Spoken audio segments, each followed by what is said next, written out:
De coração, irmão, quero te declarar a paz que vem de Jesus, que vale muito, muito mais do que ouro ou outro metal, mais do que tudo, a paz de Cristo é especial.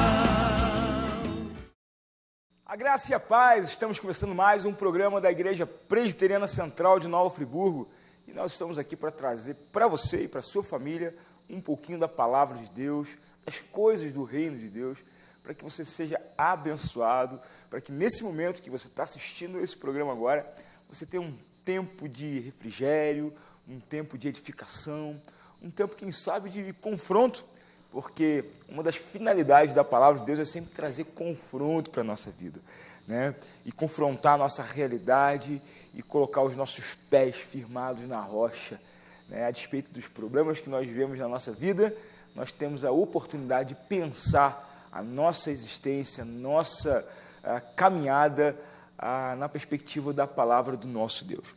E essa é a finalidade do programa Graça e Paz. Essa tem sido a finalidade da Igreja Presbiteriana Central de Nova Friburgo, há 120 anos no coração de Nova Friburgo, pregando a palavra, compartilhando com essa cidade as verdades celestiais e gloriosas do reino de Deus.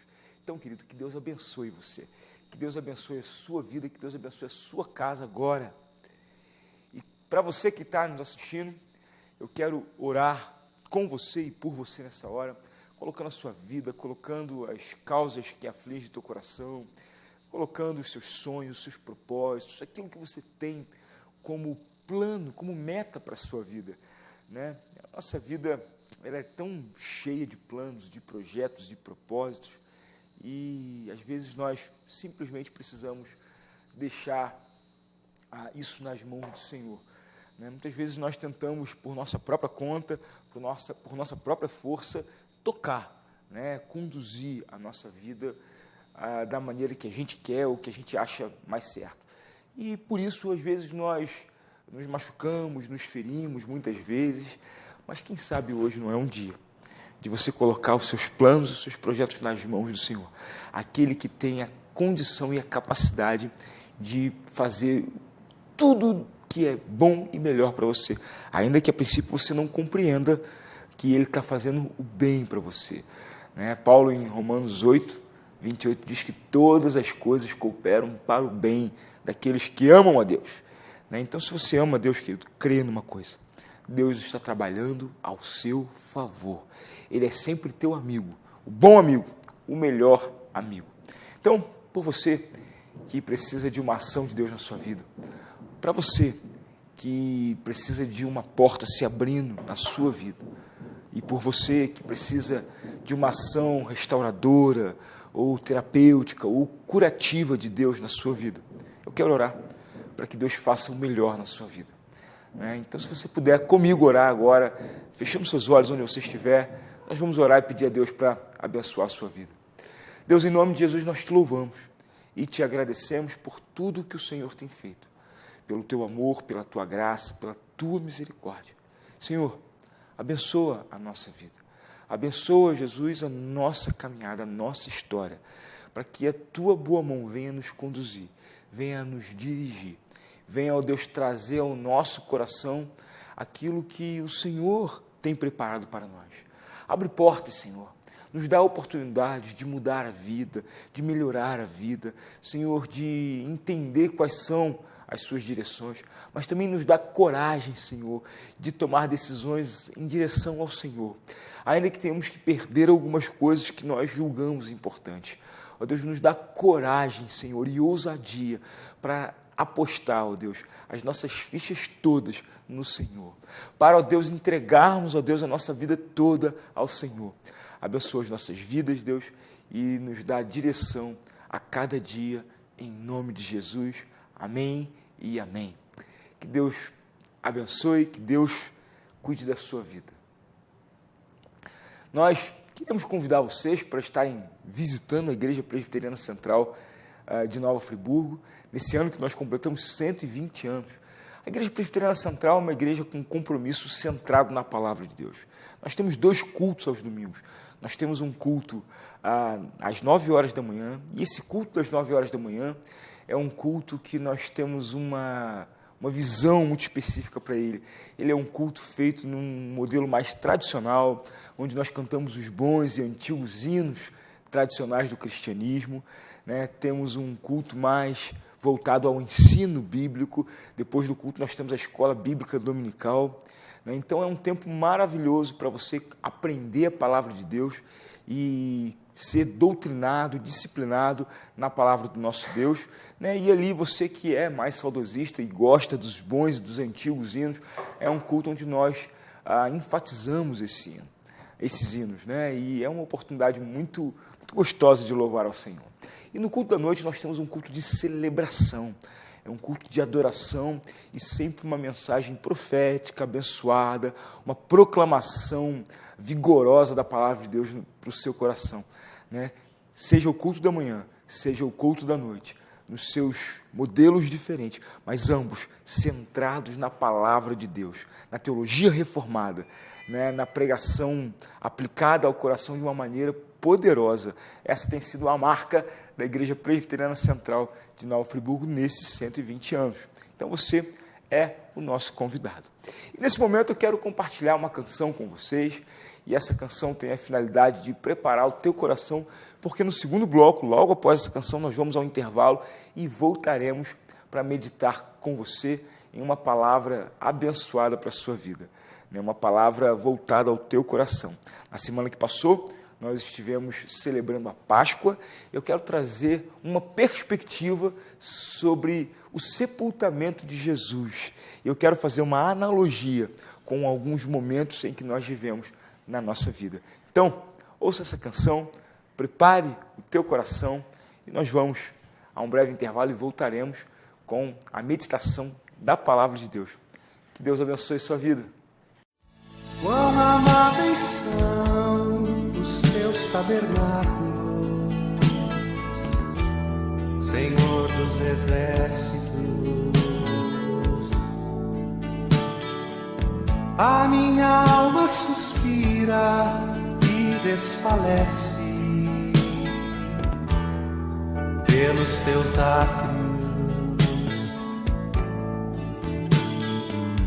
O pardal encontrou casa, a andorinha ninho para si. Eu encontrei teus altares, Senhor, Rei meu e Deus meu.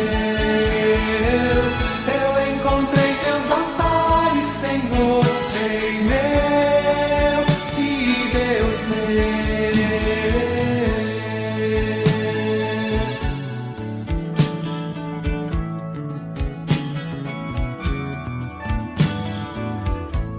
Bem-aventurados aqueles que habitam em tua casa, pois um só dia, Senhor, nos teus átrios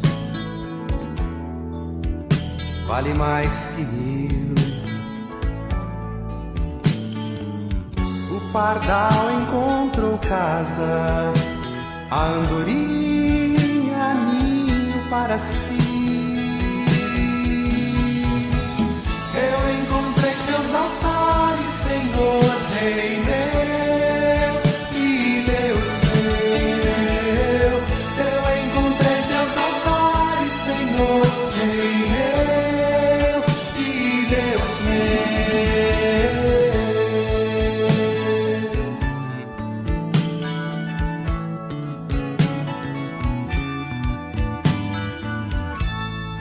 Pois o Senhor é sol e escudo, dá graça e glória. Não negará bem algum aos que vivem corretamente.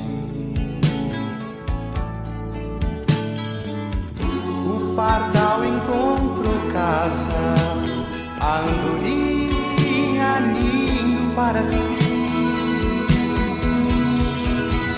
Eu encontrei teus altares, Senhor, Rei meu e Deus meu.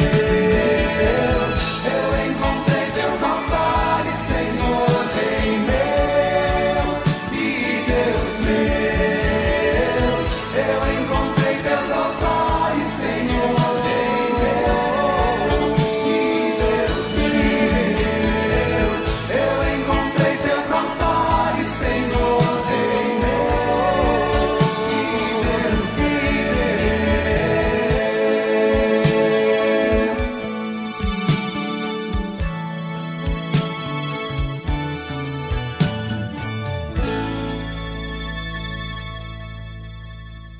Mais do que tudo, a paz de Cristo é especial. A graça e a paz, estamos de volta com o programa da Igreja Presbiteriana Central de Nova Friburgo. E nessa hora nós vamos meditar na palavra do nosso Deus. Uma palavra voltada para o teu coração. E hoje eu quero compartilhar uma palavra com você que eu penso que vai alcançar a tua vida, a tua existência, a sua atualidade, né, com uma palavra bastante interessante que nos remete ao sepultamento de Jesus. Né? E esse texto que eu quero compartilhar com vocês se encontra no Evangelho de Lucas, no capítulo 23, no seu finalzinho, do verso 50 até o verso 56. Então, eu gostaria que você estivesse atento, acompanhando a leitura da palavra, que diz assim: E eis que certo homem chamado José, membro do Sinédrio, homem bom e justo, que não tinha concordado com o desígnio e ação dos outros, natural de Arimateia, cidade dos judeus, e que esperava o reino de Deus, tendo procurado a Pilatos, pediu-lhe o corpo de Jesus. E tirando-o do madeiro, envolveu-o num lençol de linho, e o depositou num túmulo aberto em rocha, onde ainda ninguém havia sido sepultado. Era o dia da preparação, e começava o sábado. As mulheres que tinham vindo da Galiléia com Jesus, seguindo, viram o túmulo e como o corpo fora ali depositado. Então se retiraram para preparar aromas e os bálsamos. E no sábado descansaram segundo o mandamento. Queridos, eu gostaria de compartilhar algumas verdades que transbordam da cultura judaica dos 2000 anos que se passaram para os nossos dias. Verdades que tinham a ver com aquele momento que os discípulos e que toda a comunidade de Jerusalém vivia com a morte de Jesus, né? Mas verdades que também têm a ver com os momentos que nós vivemos hoje. Essa é uma das grandes finalidades da pregação contemporânea, trazer a essência da verdade do tempo passado, da Escritura antiga, para os nossos dias atuais. Né? Então eu gostaria de olhar para esse texto e ver algumas verdades com você. Esse texto nos remonta ao momento em que Jesus faleceu, morreu, expirou, entregou seu espírito, e agora há um momento em que a preparação para o seu sepultamento. Jesus morre numa sexta-feira de Páscoa. Embora um dia difícil, porque era o início do Shabat, o início do sábado, o dia do descanso, também era um momento onde se começavam os preparativos para a grande festa judaica. Jesus morre ali realmente em um momento não muito oportuno, né? E a sua crucificação se dá à entrada de uma cidade onde eram celebrado toda a festividade pascal do ritual judaico, né? E o que você vai perceber nesse texto é que ele começa a se remetendo a um homem chamado José de Arimateia. Diz o texto no verso 50 que um certo homem chamado José, membro do Sinédrio, né? Essa designação que a palavra de Deus faz a José, ela coloca ele em suspeição. Ela coloca José em suspeição diante dos discípulos, diante dos seguidores de Jesus, diante dos leitores mais próximos do acontecimento e até mesmo dos leitores distantes do acontecimento como nós. Por quê? Porque diz o texto que ele era membro do Sinédrio. Ora, o mesmo sinédrio que julgou Jesus de maneira equivocada, o mesmo sinédrio que armou um julgamento falso para condená-lo, o mesmo sinédrio que levou Jesus diante de Herodes e diante de Pôncio Pilatos para encontrar em Jesus uma prerrogativa para que ele fosse condenado e cumprisse a sentença de morte sobre a vida dele. Esse sinédrio que representava a lei de Deus. Esse sinédrio que corrompia a lei de Deus. Esse sinédrio que falhou em pelo menos 3 pontos cruciais da lei para condenar de maneira injusta, não dando a Jesus o direito de se defender. Esse sinédrio corrupto, esse sinédrio que representava a lei, esse mesmo sinédrio do qual José de Arimateia fazia parte. Mas, diz o texto, que esse homem era um homem bom e justo. E o verso 51 começa com parênteses abertos, dizendo que ele era um homem que não tinha concordado com o desígnio e a ação dos outros membros do sinédrio. Isso me traz uma primeira aplicação prática para a nossa vida. José fazia parte de um esquema, de uma instituição, de uma corporação efetivamente e profundamente corrompida. E ele nos ensina que você pode fazer parte de um sistema que tem muitas dificuldades, que tem dificuldade com a moral, que tem dificuldade com a ética, que tem dificuldade com o certo, e ainda assim não se corromper. José fazia parte do sinédrio, mas ele não concordava com o sinédrio.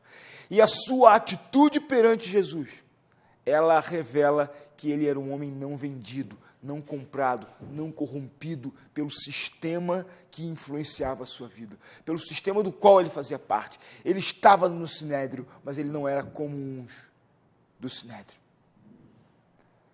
Vivemos uma época em que a nossa política está devastada moralmente e eticamente. Vivemos uma época em que o nosso sistema social enfrenta um colapso moral. Vivemos uma época em que a nossa própria fé cristã, ela sofre profundamente com a influência secular. As nossas igrejas se preocupam mais em se amoldar com o mundo do que pregar e viver o Evangelho. Mas nós não precisamos seguir nem a lógica e nem o fluxo desse mundo. Mas nós podemos ser diferentes. Temos que ser diferentes. E José de Arimateia é um grito silencioso, mas moral, mas vigoroso, para uma geração que tem o compromisso de ser diferente no meio de uma massa corrompida. O cristão precisa ser diferente. A segunda coisa que me chama a atenção é que José põe em risco a sua integridade diante dos homens. Mas ele não quer perder a sua integridade diante de Deus. Ele dá primazia à sua integridade diante de Deus, colocando em risco a sua integridade diante dos homens.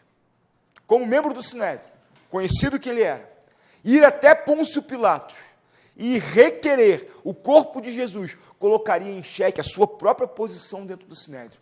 Colocaria em xeque a sua credibilidade diante dos seus amigos, dos seus companheiros do Sinédrio, o conselho dos sacerdotes, o conselho dos rabinos, o conselho dos fariseus.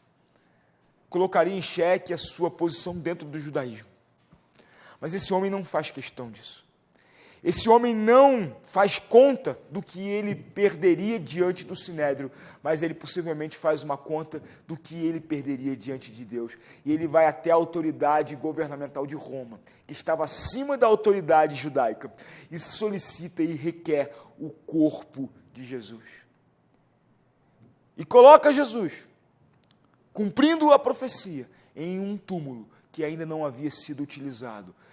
Certamente localizado em um lugar nobre, certamente um túmulo de sua possessão, certamente um túmulo que lhe custou dinheiro, um túmulo que realmente deveria ter um valor financeiro e social muito importante dentro daquela comunidade. E ali, que um homem que morreu como maldito, como indigente, foi colocado como nobre, como rei. José de Arimateia, ele não considera a perda do mundo, mas ele considera a perda da sua consciência diante de Deus. E isso é uma excelente lição que nós temos para trabalhar na nossa vida. E diz o texto que ele foi tirado do madeiro, envolvido em um lençol de linho e depositado no túmulo onde José nos coloca. Então, José ele é a primeira figura que vai nos trazer uma mensagem. Mas existem aqui também, nesse texto, algumas mulheres que nos trazem também uma mensagem. Então, o primeiro foco é na pessoa de José. E o segundo foco é na pessoa das mulheres que seguem Jesus, né? E a primeira coisa que eu gostaria de compartilhar com você é que o verso 55 diz assim: as mulheres que tinham vindo da Galileia com Jesus. Essa primeira demonstração do texto nos revela mulheres piedosas que estavam andando com Jesus. Mas esse texto não diz que elas vieram de Betânia. Esse texto não diz que elas vieram de Jerusalém ou de alguma aproximação de Jerusalém. Mas essas mulheres vieram da Galileia. Elas cruzaram todo Israel vindo com Jesus. E o que esse texto nos mostra é que essas mulheres deixaram tudo, seguiram Jesus e o seguiram até as últimas consequências. Sim, essas mulheres nos ensinam que nós devemos seguir Jesus até as últimas consequências. Elas foram até o fim, elas foram até o túmulo, elas foram até a condição mais brutal de acompanhar Jesus, até a morte. Até onde você iria por Jesus? Até onde você iria com Jesus? O que você deixaria por Jesus? O que você deixaria por Ele? De onde você viria por Ele? Mas sair da Galileia, ter que cruzar todo um país por Jesus? Eu não faria isso. Mas diz esse texto que essas mulheres estão seguindo Jesus desde a Galileia. Dias de viagem até chegar à Judéia, até chegar em Jerusalém. E chegaram até Jerusalém e permaneceram com Ele, mesmo na sua morte. E elas tinham uma preocupação. Jesus havia sido sepultado, sem que o seu corpo fosse preparado. E aquelas mulheres estavam ali imbuídas de prestar o último serviço ao seu Senhor, o último serviço ao seu Mestre, que era embalsamar o seu corpo. Contudo, havia algo que impedia de que isso acontecesse. Diz o texto, no verso 54, que era o dia da preparação e começava o sábado. O sábado dos judeus não começa no sábado, começa na sexta, num período da tarde. E então Jesus havia morrido às 3 horas da tarde, todo aquele processo de tirar o seu corpo do madeiro, envolver no lençol, conduzir esse corpo, depois da autorização concedida por Pilatos, até o lugar do túmulo, né, e logo colocar, porque começava o dia do Shabat, o dia do descanso. E nesse dia, a partir daquele momento, não se podia fazer mais nada. Elas estavam já com tudo preparado, elas queriam preparar os bálsamos e os aromas para, então, ali embalsamarem o corpo do Senhor, mas não podia ser feito naquele dia.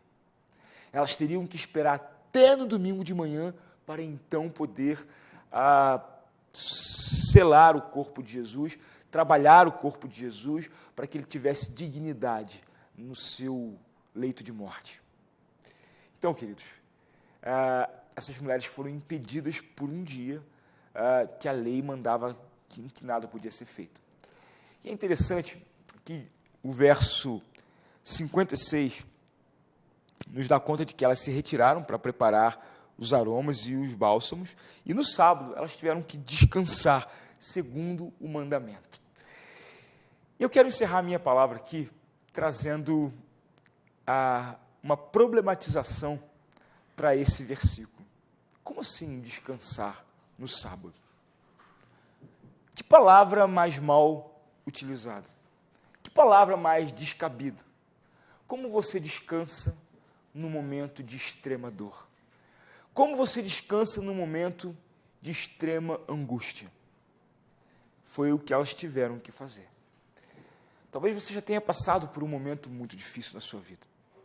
Talvez você já teve em algum momento onde alguém que você ama te deixou, alguém que você ama esteve hospitalizado de maneira grave, e você não podia estar com ele, e alguém tenha dito para você, vai para casa e descansa, porque amanhã o dia vai ser pesado. Como se fosse possível você ir para casa e descansar. Mas também, não há nada que você possa fazer. Que descanso é esse? Que descanso é esse que nos é imposto? Diz o texto que elas não descansaram porque elas quiseram, porque se elas pudessem, elas teriam ido até o túmulo para embalsamar o corpo de Jesus, mas elas tiveram que descansar segundo o mandamento, porque uma lei as obrigava a descansar. Uma força maior, uma condição maior, não lhes dava outra opção. Em alguns momentos, uma força maior, uma condição superior à nossa condição, não nos dá outra opção senão ir para casa. Talvez descansar não seja a palavra mais adequada. Talvez a palavra não seja o que vai acontecer. Mas talvez é o que vem à nossa mente. Talvez é o conselho que nós recebemos. Eu gostaria de fazer algumas aplicações aqui. Existem momentos na nossa vida em que esse descanso, ele traduz uma incapacidade que nós temos diante dos fatos. Existem momentos na nossa vida em que nós realmente não podemos fazer nada. Temos que ir para casa e esperar. Talvez a palavra esperar traduza melhor o descansar. Existem momentos na nossa vida em que nós não podemos fazer nada. E uma outra aplicação é que existem momentos em que nós não podemos fazer nada, mas Jesus pode fazer. Deus pode fazer. Existem momentos que nós precisamos aprender a descansar nele, a esperar nele. Hoje, nós não estamos na mesma condição do que aquelas mulheres.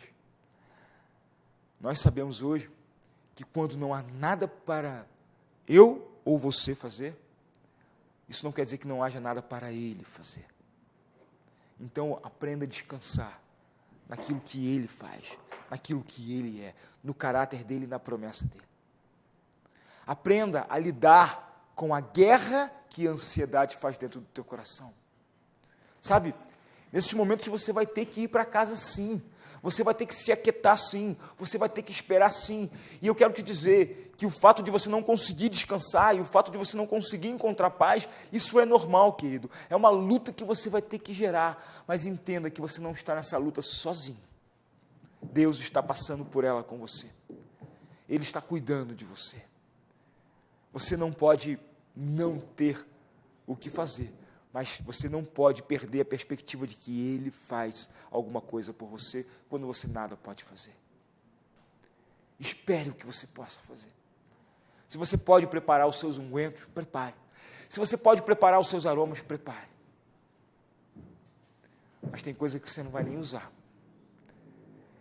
É bem possível que aquelas mulheres passaram aquele dia ali preparando na sua casa, dentro do seu interior, os seus aromas, os seus ungüentos, porque o texto na sua sequência nos mostra que domingo de manhã elas estavam lá, e Maria Madalena com elas, com a sua preparação toda, com os ungüentos, com os óleos, com as ervas, tudo preparado. Mas Deus é tão surpreendente, que quando Ele faz alguma coisa, nem o teu trabalho é necessário, nem o teu trabalho se torna necessário. Todo o trabalho que elas tiveram para preparar os ungüentos, os óleos usados para o embalsamamento, não foram usados, não foram utilizados.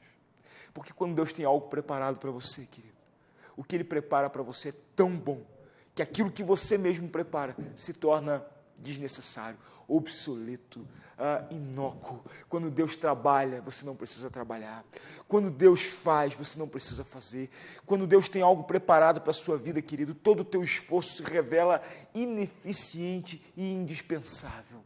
Mas isso não quer dizer que você não tenha que trabalhar. Isso não quer dizer que você não tenha que buscar o corpo de Jesus. E aí uma coisa, José de Arimateia e essas duas mulheres, ou essas mais mulheres, tinham em comum, e eu gostaria de encerrar minha palavra dizendo, olha, o esforço que eles fizeram em busca de um corpo morto, Olha o esforço e o trabalho que eles tiveram, tanto José de Arimateia como as mulheres que seguiam Jesus. Olha o esforço que elas fizeram por causa de um corpo morto. Colocaram suas reputações em risco. Colocaram os seus bens à disposição por causa de um corpo morto. E aí eu quero encerrar dizendo: o que você tem feito por um corpo vivo? Jesus não está mais morto. E o que você é capaz de fazer por um corpo vivo? Que Deus abençoe a sua vida. Que Deus te faça refletir nesse dia. Há um corpo vivo esperando por você. Vai encontrá-lo. Vá ao encontro dele. E que Deus te abençoe, hoje e sempre. Graça e paz. De coração, irmão, quero te declarar a paz que vem de Jesus, que vale muito, muito mais do que ouro ou outro metal, mais do que tudo, a paz de Cristo é especial.